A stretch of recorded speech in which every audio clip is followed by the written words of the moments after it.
ముక్కలు ఇచ్చాడు. ఇస్తే కొంతకాలం అయ్యాక ఆ బిడ్డ పుట్టాడు.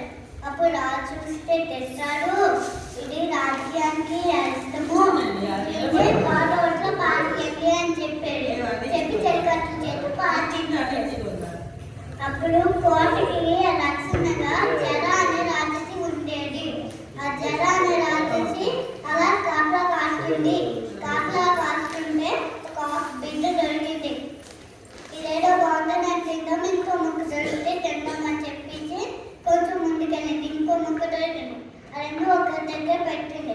వాటికి ఒక బేబీ లాగా అయ్యింది. మహారాజు కావాలా అని చెప్పేసి మహారాజుకి ఇస్తానని చెప్పేసి రాజా నాకు రెండు ముక్కలు దొరికాయి, నేను వీటిని అర్థించాను, ఇంకో మీ బిడ్డ మీరు తీసుకోండి అన్నాడు. అప్పుడు రాజుకి వెళ్ళిపోయి మారే కావాలా, మీ బిడ్డలు ఏది అని అడిగాడు. ఇంకో రెండు ఆఫ్లు దొరికాయి, అది పారేసాము అని చెప్పి మీకు ఇస్తారని పారేసాము అని చెప్పాడు. అప్పుడు మా బిడ్డే నాకు ఇవ్వు అని చెప్పేసి అలా ముద్దుగా పెట్టుకున్నాడు.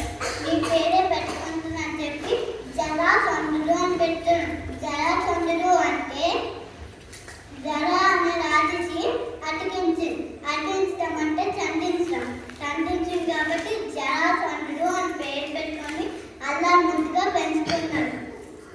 పెంచుకుంటే పెద్ద అయ్యాక ఇద్దరు ఆడపిల్లలు పుట్టారు.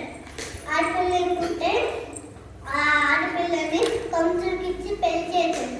శ్రీకృష్ణుడు కంసుని చంపేస్తే జరాసంధుడు కోపం వచ్చి 15 నిమిషాలు యుద్ధానికి వెళ్ళాడు. ఆయన కృష్ణుడు చంపలేదు. కృష్ణుడు ఎందుకు చంపలేదు?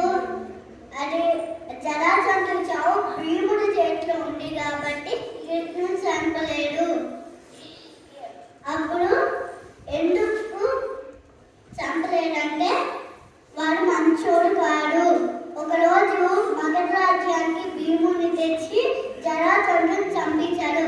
ఎందుకు చంపించాడంటే వాడు మంచోడు కాదు. 100 మంది రాజులతో యుద్ధం చేశాడు. వాళ్ళందరూ